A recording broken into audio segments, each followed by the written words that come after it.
Assalamualaikum warahmatullahi wabarakatuh.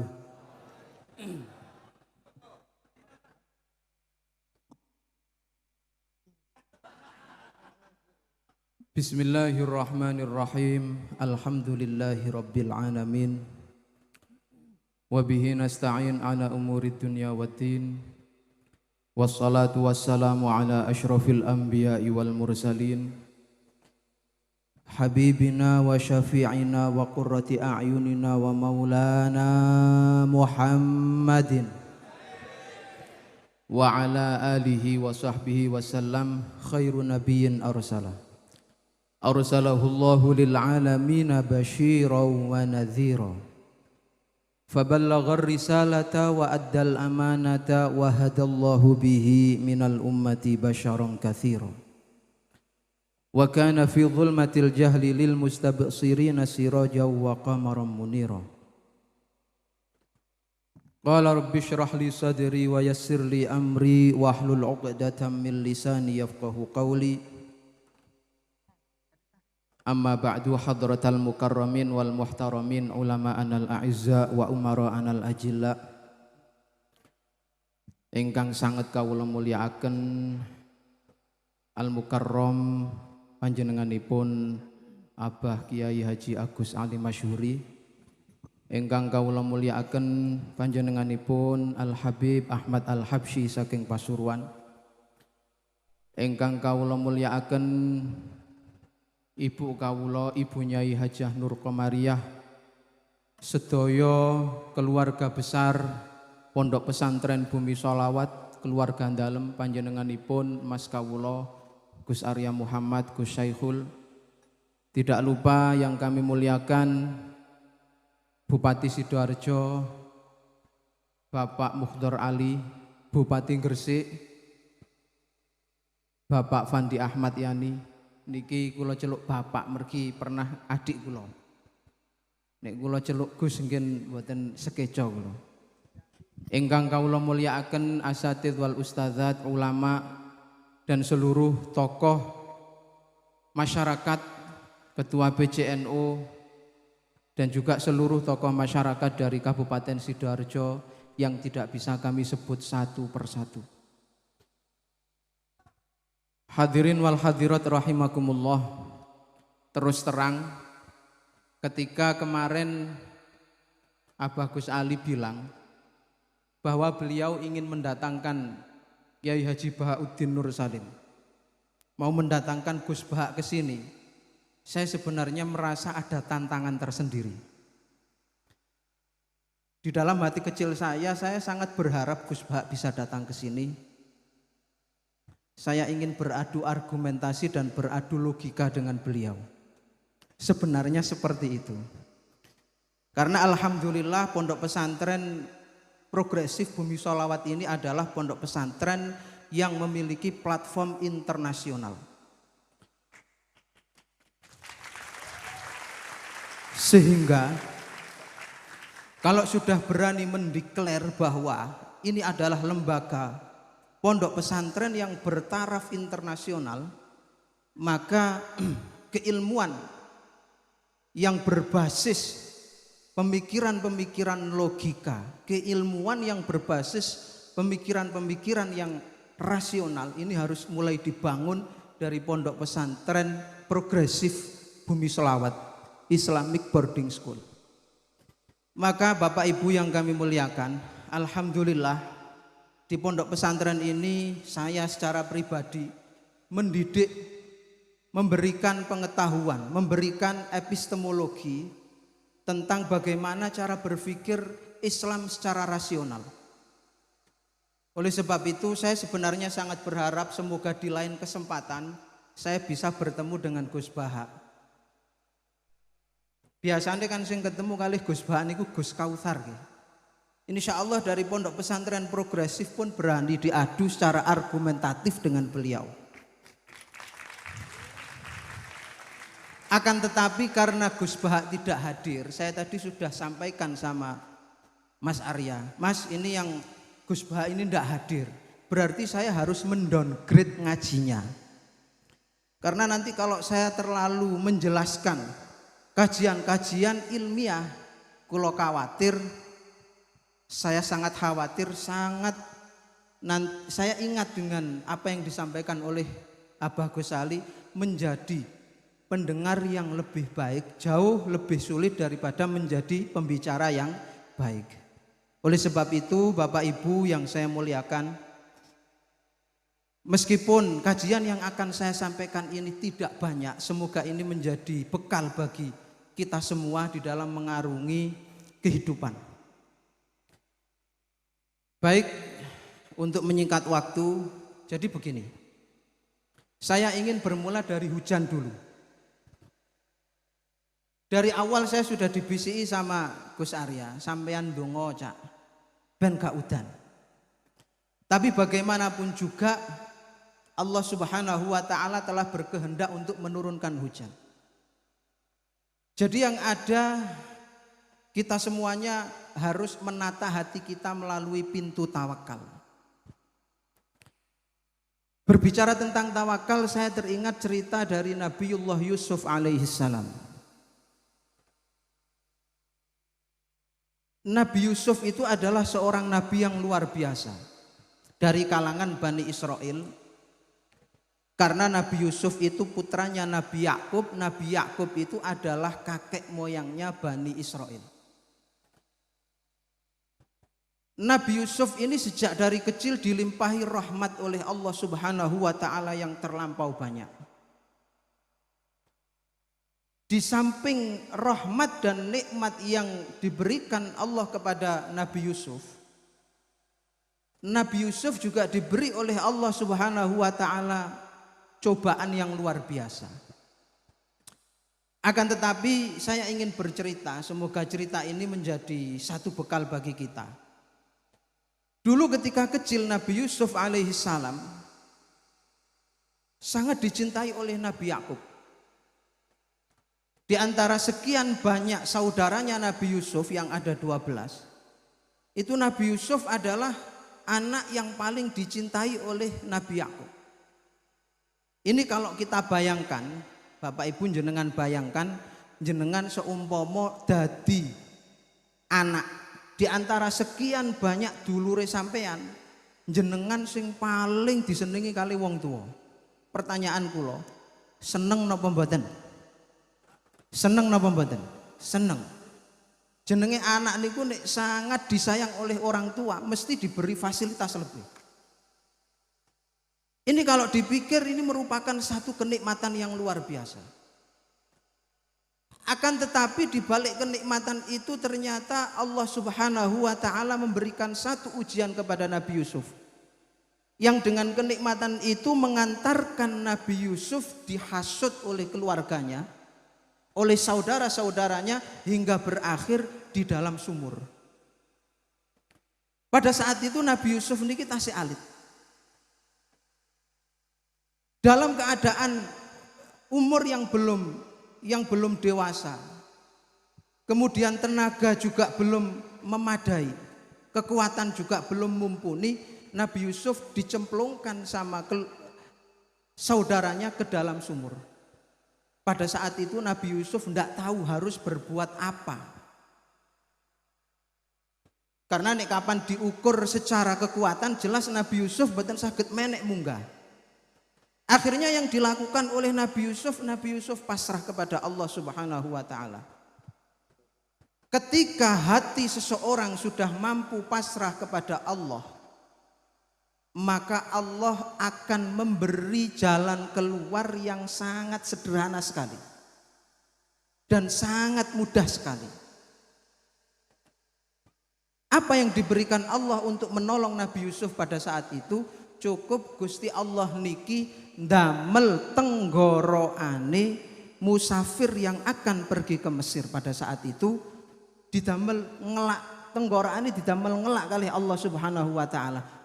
Hanya dengan sebab yang sangat sederhana itu, Nabi Yusuf kemudian diangkat oleh musafir, naik, dientaskan dari sumur, dan Nabi Yusuf pun selamat. Ini namanya Nabi Yusuf mendapatkan kenikmatan, di samping kenikmatan, di balik kenikmatan itu Nabi Yusuf diberikan ujian oleh Allah. Tapi Nabi Yusuf lulus ujian karena beliau menata tawakalnya kepada Allah Subhanahu wa taala. Wah niki pun udan jenengan tawakal mawon insyaallah aman. Dilanjut napa mboten? Lanjut nggih. Kula lanjutaken mboten lami insyaallah. Ketika Nabi Yusuf sudah dientaskan dari sumur, niki nikmat. Tapi di balik kenikmatan itu ternyata Nabi Yusuf niki badhe dijual, badhe didol, disade tenggene pasar menjadi seorang budak. Nabi Yusuf saat itu susahnya luar biasa. Lagi-lagi Nabi Yusuf menjalani ujian itu dengan sabar dan tawakal kepada Allah. Nalikane Nabi Yusuf niki sampun lulus dan dia bisa tawakal kepada Allah, ternyata di balik ujian itu Allah Subhanahu wa taala memberi Nabi Yusuf satu kabar gembira, piyambake diangkat menjadi anak mahkota atau diangkat menjadi bagian dari keluarga istana, diangkat dari anake Siti Zulaikha niki nek bahasane wong Jawa. Niki para rawuh ingkang kawula mulyakaken. Ternyata kehidupan dunia itu pasti tidak akan lepas dari yang namanya ujian dan cobaan. Di saat Nabi Yusuf mendapatkan kenikmatan yang begitu besar, sampean bayangno Nabi Yusuf diangkat dadi putra mahkota, putra kerajaan. Itu karena Nabi Yusuf habis mendapatkan ujian mau dijual menjadi budak oleh musafir. Setelah Nabi Yusuf diparingi kenikmatan oleh Allah Subhanahu wa taala, diangkat menjadi salah satu keluarga kerajaan, ternyata nikmat ini mengantarkan kepada Nabi Yusuf untuk menuju pada ujian yang lain. Di mana saat itu kemudian Nabi Yusuf niki diuji oleh Allah Subhanahu wa taala, disenengi karo ibu angkate dhewe. Nauzubillah min dzalik. Disenengi kali Siti Zulaikha. Susahnya luar biasa. Di dalam riwayat Al-Qur'an Allah Subhanahu wa taala niku cerita hampir saja Nabi Yusuf niki kepincut laula arra'a burhana rabbi. Seandainya Nabi Yusuf niki mboten diparingi burhan, mboten diparingi pertolongan oleh Allah Subhanahu wa taala. Akhirnya cobaan yang ada niki napa merembet? Napa merembete teng pundi? Nabi Yusuf dituduh telah berbuat zina dengan ibu angkatnya sendiri. Jenengan bayangkan pada saat itu ndak ada saksi, ndak ada bukti, moro-moro Kanjeng Nabi Yusuf niki dituduh berbuat zina. Susahnya luar biasa. Nabi Yusuf namung tawakal mawon. Akhirnya Allah Subhanahu wa taala memberikan pertolongan berupa burhan. Burhan itu adalah hujjah, bukti yang tidak terbantahkan. Apa bukti itu? Allah Subhanahu wa taala memberikan bukti berupa baju. Nabi Yusuf kemudian bisa berpikir. Pikirannya terbuka. Kula mboten enggak ada saksi. Itu pada saat di persidangan. Saya tidak punya saksi kalau saya ini berzina, saksi hidup, tapi saya punya saksi baju saya. Kata hakim, apa yang kau kehendaki dengan saksi baju itu? Dijawab oleh Nabi Yusuf, in kana qamisuhu qudda min qubulin fasadaqat wa huwa minal kadzibin wa in kana qamisuhu qudda min duburin fakadzabat wa huwa minal kadzibin wa huwa minal kadzibin. Dawuhipun Kanjeng Nabi Yusuf, nek kapan kelambine? Apabila bajunya Yusuf itu robek bagian depan, Berarti sing salah niki Nabi Yusuf. Kena nopo? Jenenge tiyang nek kapan ajenge melakukan pemaksaan, bahasa kerene diarani merkosa. Niku mesti sing dibatek nopo? Kelambine. Ini menunjukkan bahwa kalau yang sobek itu baju bagian depan, berarti Kanjeng Nabi Yusuf yang salah. Tapi nek kapan yang sobek itu adalah baju sebelah bagian belakang. Ini berarti fakadzabat wa huwa minas shadiqin. Maka yang berbohong adalah si perempuan dan Nabi Yusuf adalah orang yang benar. Sakmantune burhan atau bukti niki dibuktikan di dalam persidangan. Ternyata ditingali kali hakime niku, ditingali kali hakime. Oh, tibake sing suwek iku klambi sing mburi bagian belakang. Berarti sing salah sinten? Sing salah sing wedok. Akan tetapi meskipun Kanjeng Nabi Yusuf niki diberikan hujah yang kuat. Hujah niku termasuk nikmat. Namun hakim pada saat itu tetap memihak kepada keluarga kerajaan. Bagaimanapun juga Nabi Yusuf kudu dipenjara. Akhirnya Nabi Yusuf niki dilebetaken penjara. Kena susah maneh. Pada saat itu Kanjeng Nabi Yusuf niki dilebokno penjara kalih koncone loro, enten dua temannya itu juga ikut masuk penjara. Berarti 3 dengan Nabi Yusuf. 2 temannya ini sudah dibebaskan. Pada akhirnya sudah dibebaskan oleh keluarga kerajaan. Tinggal Nabi Yusuf dewe sing dereng dibebasno. Diriwayatkan pada saat itu Nabi Yusuf mengalami kehidupan di dalam penjara dalam waktu yang sangat lama sekali. Sampai Kanjeng Nabi Yusuf niki sambat. Sambat saking suwene mlebu nak jero penjara. Kembali lagi Nabi Yusuf boten saged napa-napa. Nabi Yusuf kembali tawakal kepada Allah Subhanahu wa taala. Pasrah datang Allah, noto salate, noto zikire. Lah tiyang niku nek kapan sampun tawakal, Allah niku nek kapan badhe maringi jalan keluar itu mudah sekali. Kemudian Allah Subhanahu wa taala memberi jalan keluar kepada Nabi Yusuf lewat nopo? Lewat ngimpi. Hanya dengan mimpi Allah Subhanahu wa taala mampu membebaskan Nabi Yusuf dari penjara. Pada saat itu raja niki diimpeni ana sapi 7 lemu-lemu mangan sapi 7 kuru-kuru.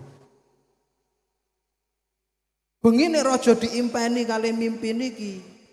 Keesokan harinya jarene wong Jawa rajane niki tenger-tenger. Iki kira-kira maksude apa? Sapi 7 lemu-lemu dipangan sapi 7 kuru-kuru. Akhirnya seluruh ahli nujum di negeri itu dikumpulkan semuanya oleh raja. Dikengken nafsiri apa maksud impene raja niku mau. Dilalah kersane Allah Subhanahu wa taala satupun mboten enten dari ahli nujum yang mampu menafsirkan mimpi seorang raja niki wau. Akhirnya satu-satunya yang bisa menafsirkan mimpi hanya Nabi Yusuf.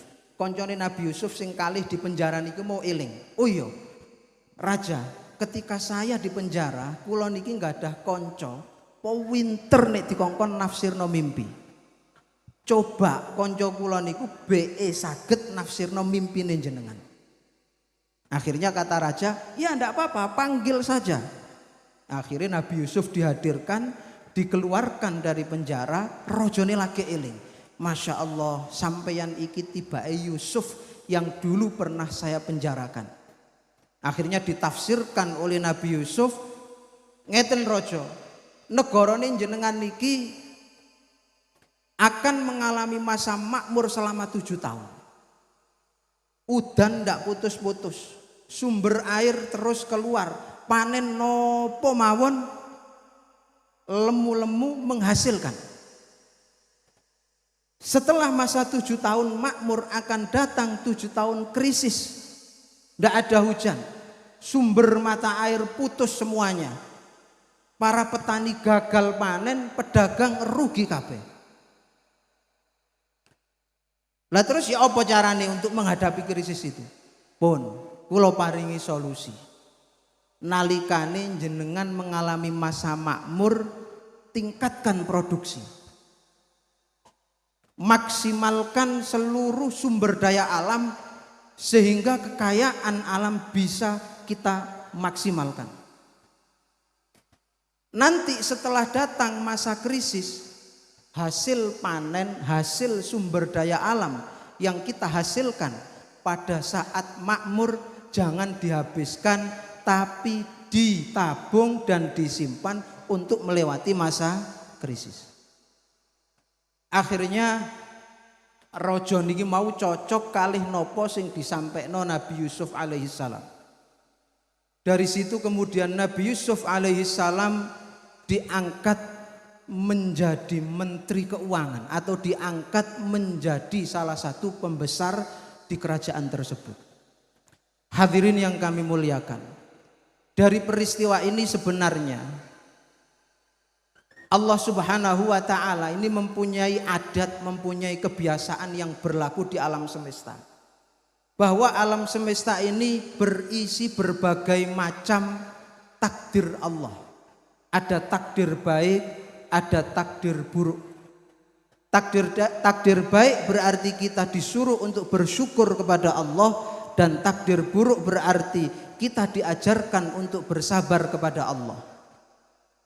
Dalam melalui dua nikmat tersebut, Allah Subhanahu wa ta'ala memberi pelajaran kepada kita semua melalui peristiwa Nabi Yusuf, bahwa kita hanya cukup mengucapkan sebagaimana yang difirmankan oleh Allah, wa ufawwidhu amri ilallah, dan aku pasrahkan segala urusan kepada Allah Subhanahu wa ta'ala. Niki sing kula kalih panjenengan kudu saged nata. Nek kapan pemahaman ini sudah benar-benar kita tata, maka sebab dawuhe ulama ahli tauhid, sabab musabab niku bakal ditoto oleh Allah Subhanahu wa ta'ala. Hadirin Bapak Ibu yang kami muliakan, saya kira kajian yang sangat singkat itu yang dapat saya sampaikan. Semoga ini menjadi bahan perenungan kita bersama dan kita mendapatkan inspirasi dari kisah Nabi Yusuf alaihi salam. Sekali lagi saya berharap kapan-kapan mugi-mugi panjenenganipun Kiai Haji Bahauddin Nur Salim bisa hadir di tengah-tengah kita untuk lebih memberikan pencerahan kepada kita semua. Ada kurang lebihnya dalam saya menyampaikan kajian pada malam hari ini, saya haturkan beribu-ribu maaf yang sebesar-besarnya. Hadanallahu wa iyyakum ila sirathil mustaqim, wallahul muwaffiq ila aqwamit thoriq. Assalamualaikum warahmatullahi wabarakatuh.